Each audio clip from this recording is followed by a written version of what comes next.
I'd like to start thanking you for those of you who've been out here all day, for still being here, but especially big thanks to the organisers for inviting me to take part in what's been a great conference, and I've learned a lot. Well, so far it's been great, now you've got me, but and you just used the word pioneering, because I was going to say, especially one that's so important, it's groundbreaking, and pioneering was the word I was going to use for this research community.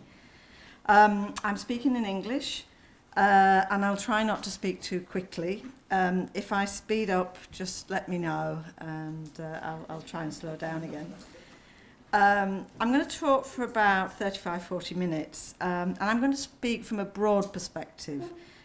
Clearly, I'm speaking from a UK-European perspective, if I'm still allowed to be European. But I am going to talk about my positionality a little bit in the paper, because I've worked elsewhere. And hopefully, in what I'm talking, it's a shorter paper than the discussants have had, but that should give us plenty of time then for discussion and responses, so opportunities to go into detail a little bit more later. Okay, so in my talk today, I want to explore the making and the unmaking of sexual citizenship. And we can think about the making on two related levels. The making of sexual citizenship as a concept, albeit a contested one, and the making of sexual citizenship as a category of citizenship practices that over the last 2 decades or so we've seen rolled out in many parts of the world as LGBT equality has become increasingly normalised. I also am going to say something fairly brief about what the key themes and debates in this literature on sexual citizenship are.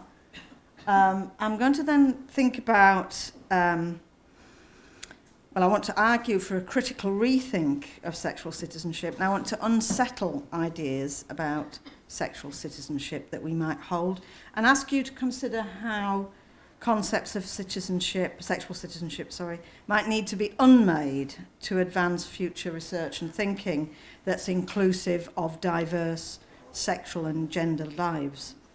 But let's start. I also want then to think about, in that unsettling, future framings that we might develop.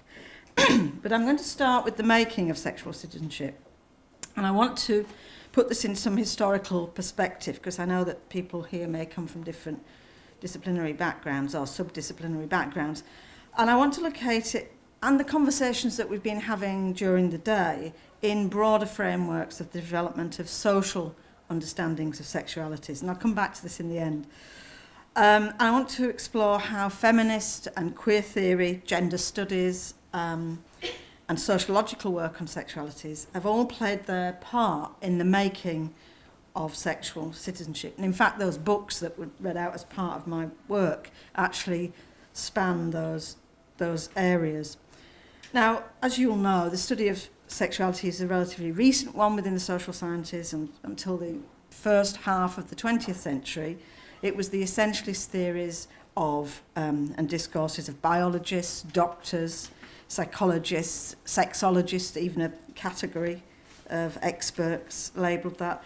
And they dominated our understandings of sexuality and gender. Not that those have entirely gone away, and we shouldn't forget that. Few social scientists questioned these, in classical sociology actually, these dominant theories, until the second half of the 20th century. And this was dramatic. We saw a new canon of sociological work on sexuality and to some extent gender emerge in the 60s and 70s. And this signalled a shift away from essentialist to social constructionist accounts of sexuality and gender. And these drew, particularly at that time, from drawn out of the Chicago School and others, on symbolic interactionism, labelling theory, and so on. And work by the US sociologist John Gagnon, and William Simon, their work on sexual scripts, as well as studies of what would have then been labelled homosexuality by British sociologists like Ken Plummer, Geoffrey Weeks, and Mary McIntosh. So what we have then in the 60s and 70s is a sociology of sexuality emerging. And during the 60s, 70s and 80s, added to this, coming in with this, are feminist theories of sexuality that flourished. And these were offering more structural accounts of sexuality, more than describing socialization into certain roles or sexual scripts. Feminist theories were also concerned with power and thinking about sexuality at the level of social institutions, how laws, policies, economies produce and maintain sexualities, and also sexuality as a mechanism for reproducing gendered power inequalities. And this was also a time of lesbian and gay studies emerging, and the growth of gender studies as distinct from women's studies within the academy.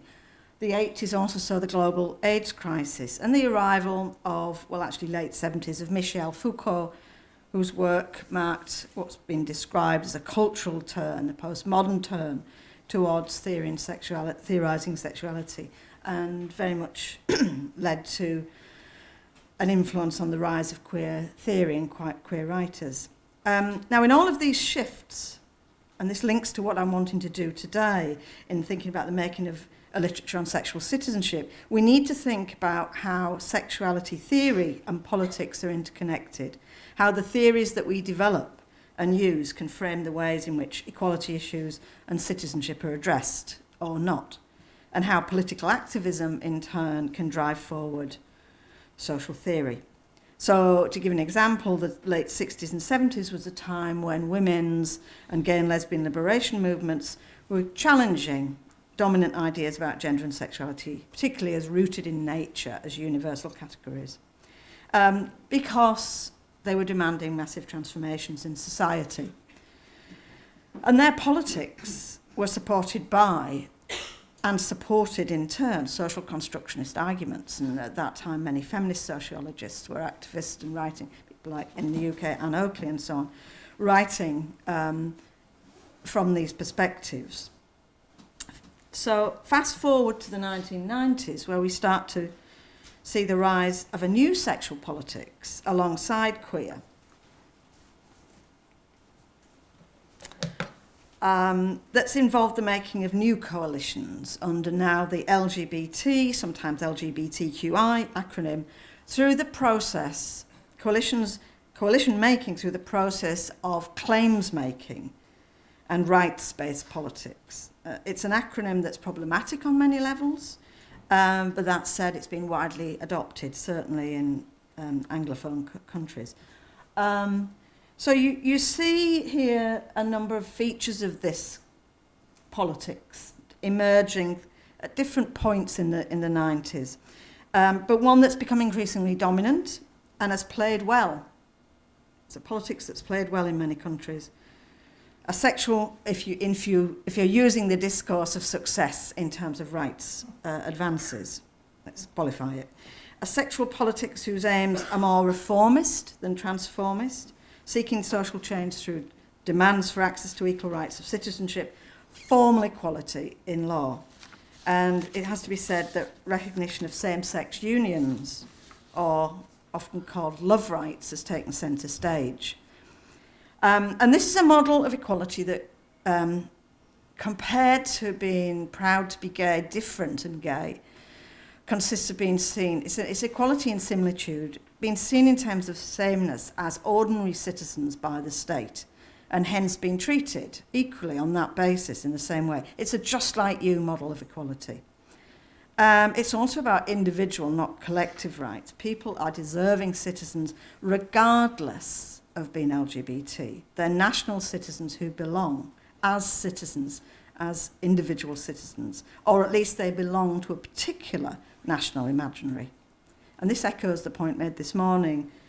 It was in translation to me, so forgive me if I got anything wrong, but that tolerance or acceptance of an individual, we need to remember, is not the same thing as extending tolerance, inverted commas, because I think it's a very problematic word, or at best, if it is acceptance, to a community. And I'll talk about individualisation in relation to sexual citizenship in a minute or two. So it's in the context of these political shifts that we saw a new literature emerging that linked citizenship studies with sexuality. And this is the backdrop to the making of a literature that over the last 2.5 decades has seen sexual citizenship become a key concept in the social sciences. And it's a term that's used more and more in more and more contexts, but it's increasingly, I think, a term that's voiced uncritically. And I want to go on to explore how it might be critiqued. But first, I just want to position this a little bit more and say something more about the making of sexual citizenship. We can see this moment of this concept emerging in terms of various factors coming together. I've talked about the move towards a politics of citizenship in LGBT activism, and I also mentioned how, the politics we're looking at, we begin to theorise, it begins to drive our theories. At the same time, within social and political studies, we see, around the same time, citizenship, irrespective of sexuality, becoming everywhere. It's a key issue in social and political thought, with new journals and books, etc. Now, this was a shift because the traditional model of citizenship had been associated with the work of a British sociologist, T.H. Marshall, and very much in a traditional way of defining citizenship as a set of rights, legal, political and social rights. But from the 90s, a lot of this new work on citizenship critiqued that model. Marshall was particularly concerned with class, and how citizenship was classed. We saw feminist contributions looking at how citizenship was racialised and gendered. And we also saw an expansion of citizenship studies incorporating much broader understandings of citizenship as a practice associated with a sense of identity and belonging in consumer citizenship, digital citizenship, biological citizenship, global citizenship, healthy citizenship, the list goes on.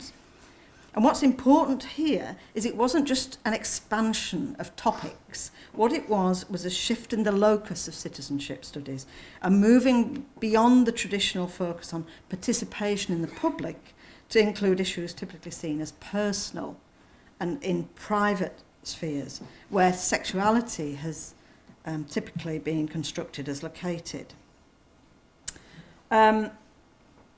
So what I'm saying is we have here in the 90s, I think this started in the 90s, this organisation in the US, looking at, in this case, human rights for LGBTIQ people everywhere. And then you've got citizenship studies, Brian Turner, very famous sociologist writing about citizenship, launching the citizenship studies journals. And at the same time, you've got work on sexuality and citizenship being shaped by a renewed interest in heterosexuality, both in feminist and gender studies. That's a collection that I edited with a whole range of feminists talking about, in the mid to late 90s, about heterosexuality. And in queer writing, and I've put up what I think was a very important book, Fear of a Queer Planet by Michael Warner. And what these bodies of theoretical work on heterosexuality were bringing to the recipe, if you like, of the making of sexual citizenship was how heterosexuality encodes many of the concepts that we use to understand and theorise everyday life and social relations, including concepts of citizenship. So we see then a coming together of different theoretical interests with an increasingly dominant sexual politics of citizenship. Now, the work of sociologists was actually a key aspect of this literature. And one of the first to address sexual citizenship was David Evans, a British sociologist, in his book of the same name, and this was published in 1993. Shortly after that, quite a lot of work came out. Sociologists like Ken Plummer and Geoffrey Weeks and myself were writing about this. Other disciplines contributed to this new area of study. People like David Bell and John Binney in geography, Shane Phelan and Angie Wilson in political science, and Lauren Ballant in literary criticism. So there was a coming together of a politics and shifts in theory around this. And a key question in this early work was, how does sexuality, like gender, like class, like race, inform constructions of citizenship? How are assumptions about sexuality embedded in normative constructions of citizenship? And the point being made was that in many respects, citizenship is sexual citizenship. That's what we've been talking about all along. Historically, heterosexuality has been key to full citizenship. So social rights of welfare, inheritance rights, pension rights, employment, housing rights, and so on. In my work, I've tried to use recently sexual in brackets when I talk about sexual citizenship, to try to make this distinction, to highlight how sexuality is embedded in concepts of citizenship, as distinct from rights of citizenship that might be seen as distinctly sexual, such as the age of consent or the right to have particular forms of sexual activity and so on. Now, we can think about the sexualisation of citizenship in two different ways.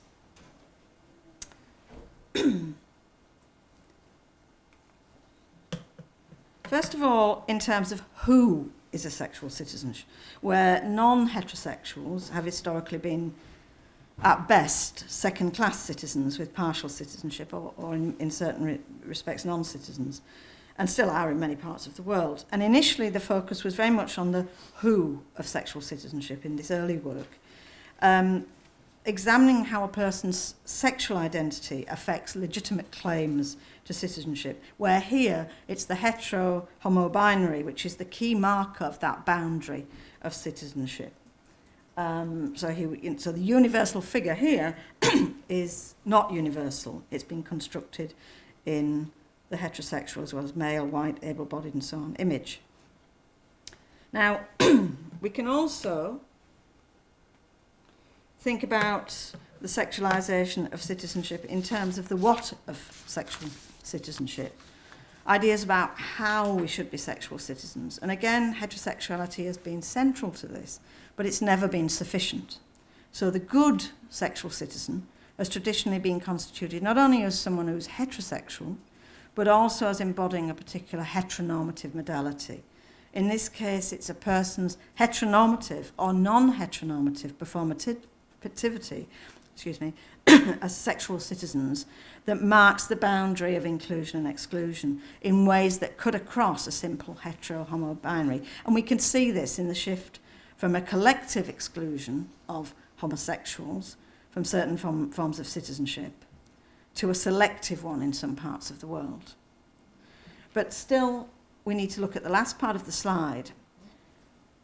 Normative citizens remain sexualized citizens as long as rights and belonging and cultural value are linked to institutional recognition of certain kinds of sexual coupledom, or assumedly sexual, unless we go around, start knocking on doors and finding out. So in other words, and that's true of hetero and LGBT citizenship. So there's a primacy being placed on sexual relations, and I think there's a whole, I've gone into this in the book, I think there's interesting challenges to that in terms of forms of living apart together, asexual citizenship, and so on, that begin to trouble these assumptions about sexual citizenship.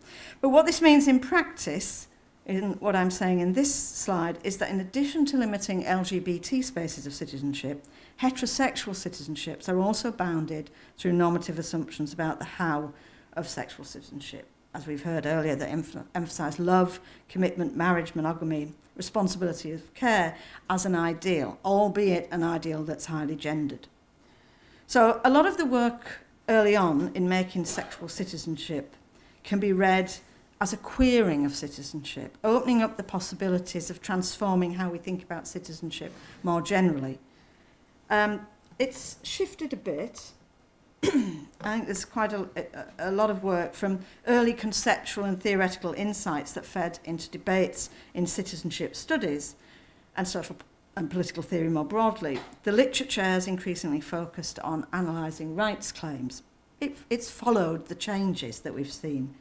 And here we have a slightly different reading of sexual citizenship that's less about perhaps queering modes of citizenship and more about rights and responsibilities, less on responsibilities actually, granted or denied to particular social groups on the basis of sexuality. And that is not limited here to rights of of sexual expression. It may be about employment or goods and services or so on. It's predominantly studies of lesbian and gay citizenship, with some B, some T and I that's informed this work.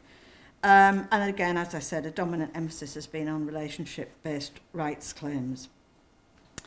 And this work has not only looked at what kinds of social and legal changes have taken place in recent years in different parts of the world, and this is an area I'm interested in myself, but what rationales, what forms of legitimation have been used to get these things through, to support LGBT rights, or indeed, by the same token, oppose them.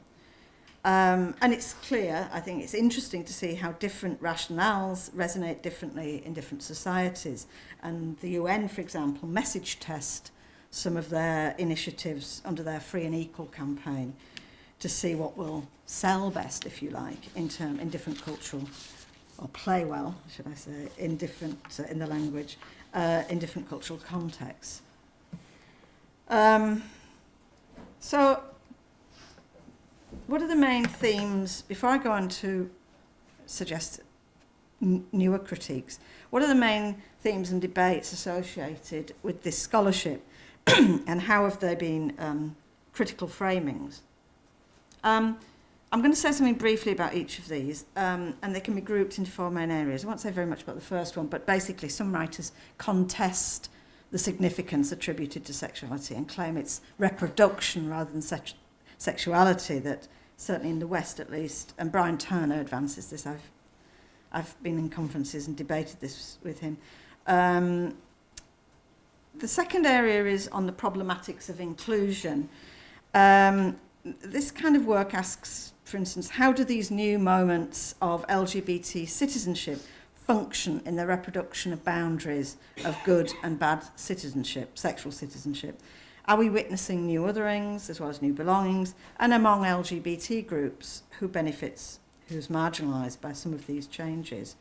And as you will be aware, the notion of homonormativity has been coined to refer to the costs of recognition, as well as to a particular modality of sexual citizenship. And a key focus here is on the forms of conditionality associated with gaining certain kinds of citizenship rights. And queer writers like Nisa Dugan and Michael Warner write about this, and they're concerned about when this is what they're concerned about when they claim that one of the effects of reconfiguration of what it means of through advancing citizenship is what it means to be lesbian and gay, that it's an identity that's becoming increasingly privatised, domesticated and depoliticised. It just as an aside, because this is something I'm interested in, there's far less discussion in the literature on how extending forms of citizenship to LGBT populations might reconfigure heterosexual subjectivities, where the other is being troubled. And I think that's an area of sociological work on sexuality that still needs to be looked at. So in making sexual citizenship as a practice, what I'm saying here is we're making sexual citizens and subjectivities and constituting certain kinds of political subjectivity. I don't have time to go into this, but part of my interest in this is the broader critiques of this turn to citizenship in sexual politics, as with feminist politics critiques, and focusing how this represents a new deal, if you like, with neoliberal states. And you've got neoliberal governance through this form of social change alongside equality as wealth creation and privatised welfare.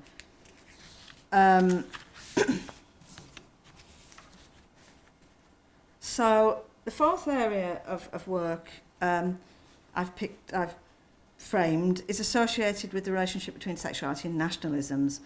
And here the focus is on how struggles for sexual citizenship, LGBT rights in particular, have come to act as a performative of the nation state, a symbolic marker of so-called tolerant countries, societies. And writers like Jasbir Puar, cultural geographer, have coined the term homo-nationalism. Moman Rahman in Canada has called it homo-colonialism, to articulate how homophobia has been used as a mode of difference linked to constructions of modern, civilised, cosmopolitan contrasted with others rendered unmodern, backward, uncivilised. It maps onto some of what you talked earlier, Gilly. In Europe, there's been debates around the pink agenda of Europeanness, that to be allowed into the EU, you have to support LGBT rights, though I'm not sure now where we are in the UK and desperately trying to leave, well, desperately trying to stay actually, what this means for LGBT rights, but there's a big body of literature around this. The fourth area is locating sexual citizenship, and this follows on in some ways from the third, but in a slightly different way, in looking at the implications of applying Western categories such as LGB to non-Western contexts, and how that narrows the field of what is imaginable, discussable as sexual citizenship. And again, the earlier session talked about Massad's work, who talks about the universalization of a certain form of sexual epistemology. The concern is, in addition, is not only the imposition, if that's the right word, of Western sexual categories, or the use, a more neutral word, but the circulation of political agendas, primarily from the US and Europe, whose rights, demands and strategies may be highly problematic in other geopolitical locations, where it's, equal marriage is not the big deal, it's actually safety from extreme forms of violence, for example. And I think this is all the more important and significant, given that, particularly in the US and to some extent in Europe, the scaling up of LGBT organisations in the last 15 years, increasingly, and this is like Stonewall in the UK and so on, national voices are the voice, and whose voice? And it's less grassroots, increasingly transnational voices too. And along with this has come the increasing professionalisation of both LGBT organisations and the role of activists, and that and money, and that changes things. I don't have time to go into that, but I want to go on now to think how we might move. So there's a lot of interesting work going across these four areas, but I want to think about how we might move, in the last part, how we might move these critiques forward, and think about how we might, these concepts of sexual citizenship might be challenged further. And this is part of a bigger project. I was funded by the Leverhulme Trust, I suppose I have to say this, Leverhulme Trust Fellowship for 3 years, actually, to write about and think about sexual citizenship. And I am grateful to the Leverhulme Trust for that space and time to think and write. But I think it's a process that we all need to engage in for future research, and in terms of how we might think about political futures. And what I wanted to do was unsettle and untether sexual citizenship from its moorings, to see where this might take us, what questions this unmaking might provoke. And I tried to get the designers in the book to do this, to show how I wanted it to be unsettled. I'm not sure it made some of my friends feel quite ill when they looked at it. But, I wanted to shake it up and stir it up a bit. And that was the idea, to try and do that. And my motivation came out of empirical research, actually, as well as my theoretical interests. I'd conducted 2 projects on sexuality and citizenship in different parts of the world with different groups of sexual stroke non-citizens, and they overlapped a bit, but the first of these was a project in the UK, I'll eventually get this right, on the implementation of LGBT equalities in the UK. And I say UK, that did involve Northern Ireland, so it wasn't just Britain. And what we were interested with my colleague Surya Monroe, who's done a lot of work on trans and bi citizenship, was on not just looking at the rollout at local government level, because these were the people who were suddenly, with a legal pen, they had to actually implement these new laws. We were interested in not only what they thought about it, but forms of resistance, how they were avoiding implementation at local government levels, and their rationales for that. The second project was very different one in the sense this was with geographers, Nina Laurie, Mina Padell, who actually was a PhD student with me, and Janet Townsend, looking at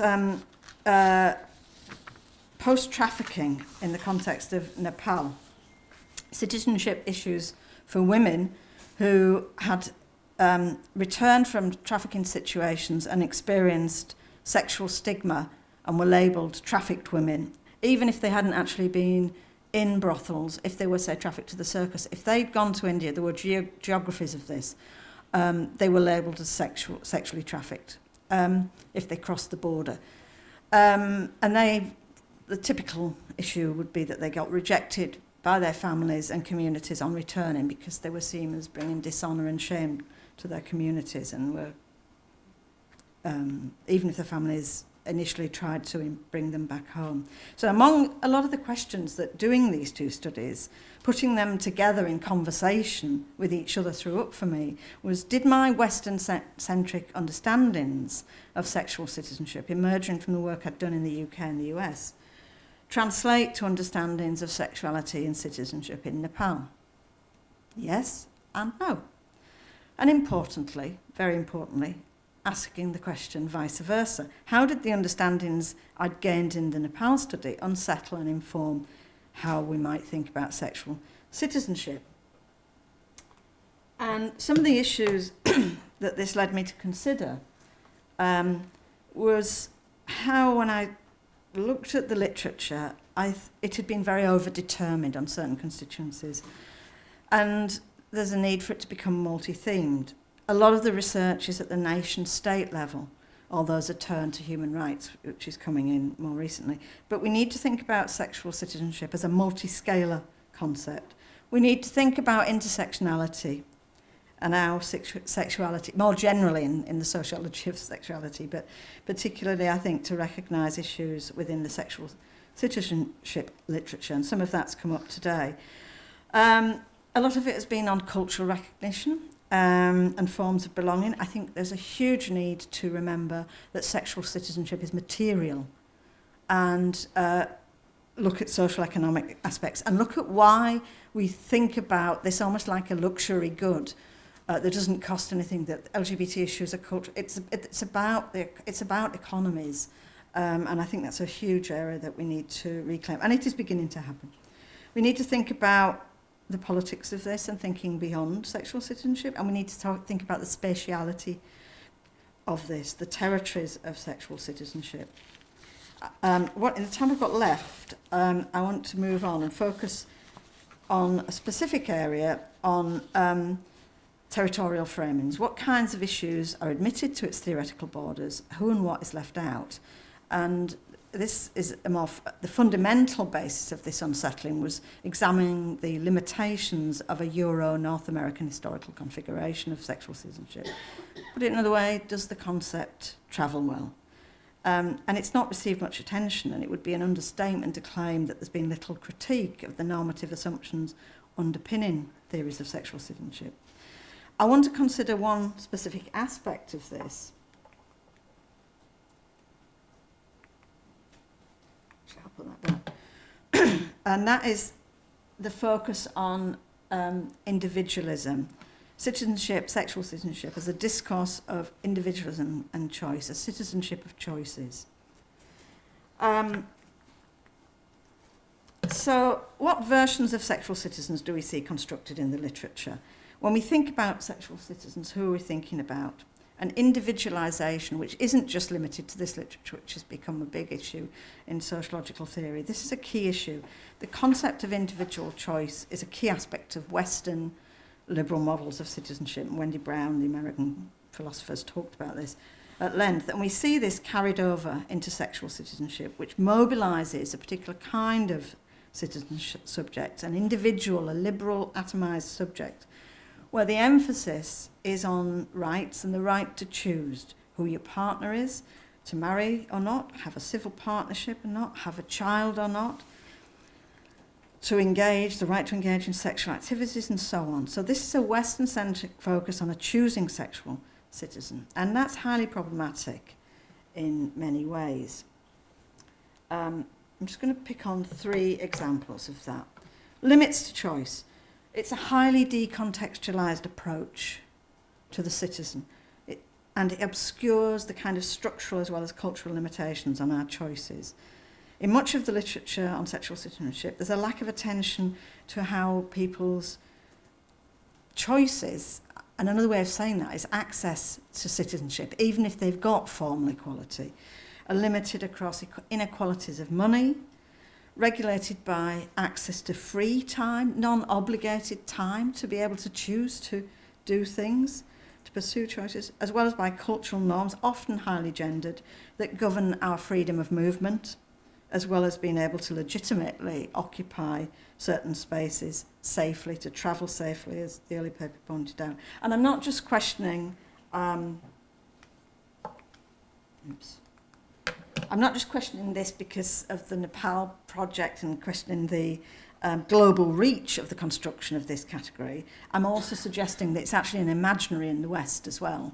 I think we need to actually turn, that's in a way, that was the vice versa issue. I actually think we need to think about how looking at those issues should shine a light on some of the things that we take for granted in the West, which for many communities are not the case. So if you think for cultural traditions where your choice of partner is very much a collective process rather than an individual decision, or to exercise choice over who you want your partner to be is not as right, or not seen as a right, but is seen as a potentially dishonourable act that can lead you into serious harm and to your family and community reputations, or where the possibilities of sexual citizenship are limited by the materialities of everyday lives. For instance, for many women, and some in some cultures for men, where heterosexual marriage is a key livelihood strategy, which was the case for many of the women in our Nepal study, or where the family or institutionalised marriage is seen as a site of welfare, of later care for elders, and so on. And this is a quote from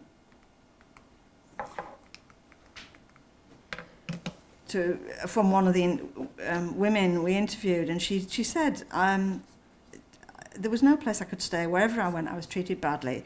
I had to work to support my livelihood. I would have lived alone. I married because I had no choice. And many of the women were political, very political, and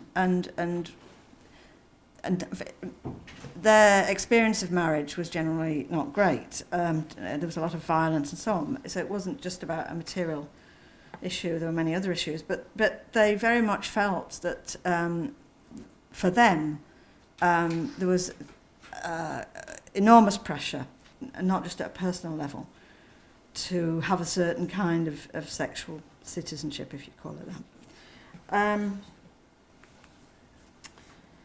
In terms of constructions of self, the centrality of this individual choosing sexual citizen in the literature marginalise these sites of struggles over sexuality and gender, where constructions of identity, selfhood, are experienced differently, where sexuality is understood not so much as an individual identity that I have, but through cultural and material attachments to family and the relations of responsibility that follow from this. So where sexual relationships are constructed, particularly through relationships of kin and family.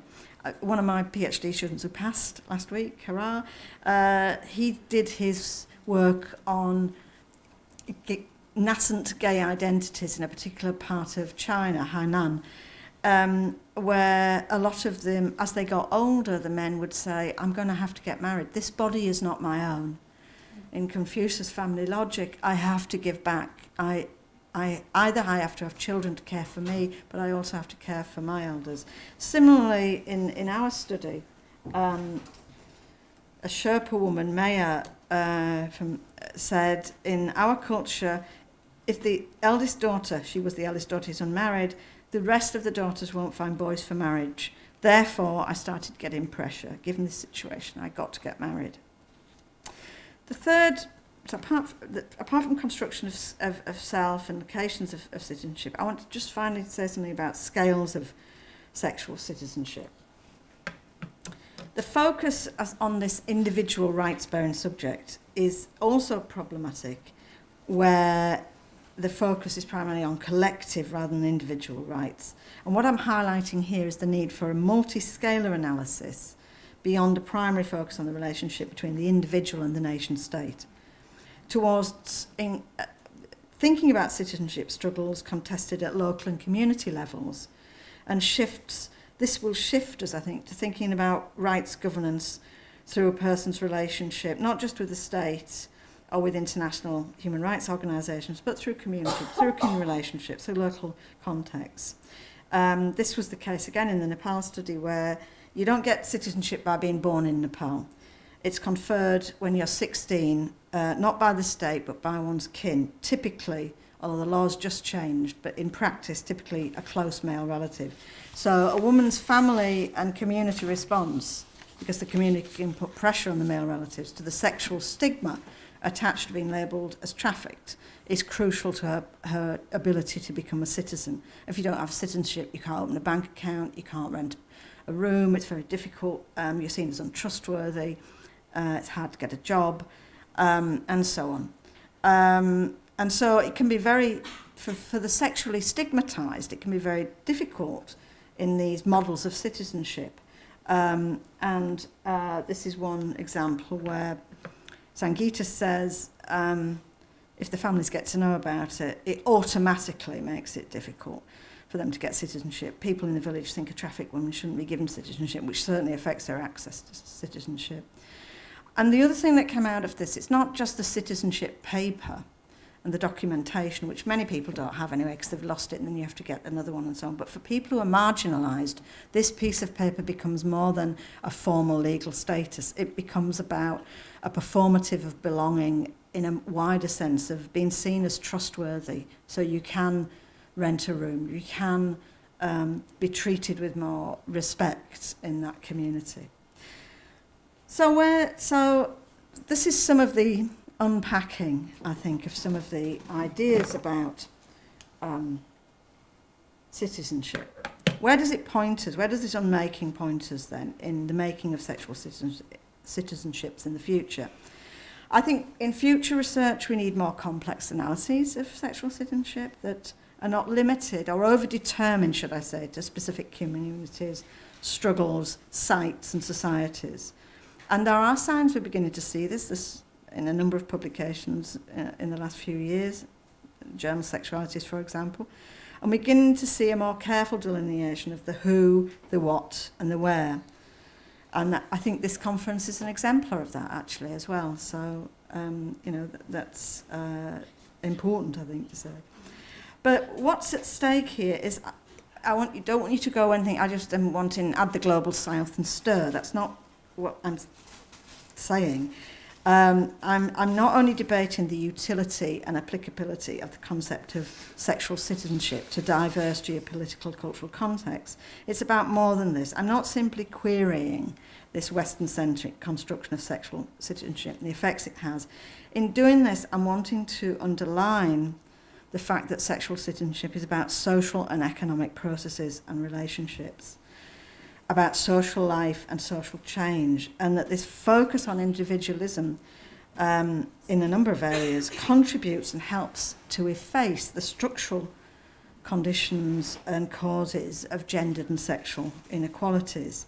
And it might seem like I'm stating the obvious, but I think it becomes more important to say these things given the dominant framing I've described of sexual citizenship, even if it is beginning to change, where the individual choosing citizen is often dislocated from cultural, social, and particularly economic conditions, and where we see a recent turning to a human rights discourse to frame what in advancing what are not termed LGBT, but are framed as sexual orientation and gender identity rights, SOGI or SOGI as some say. And what I think we're seeing here is a strategically or otherwise a re-essentialisation of understandings of sexuality in terms of fixed sexual categories. So what this speaks to more broadly is to be thinking about sexuality as relational, both cultural and structural, grounded in social relations, including relations of power, especially gendered power relations, And this underscores, I think, the importance for us as people involved in sociological understandings of sexuality, drawing on the insights of both queer and feminist theory in advancing these future unsettlings of and research agendas on sexual citizenship. Sorry, I've gone over slightly, but thank you. I'll stop there, in fact.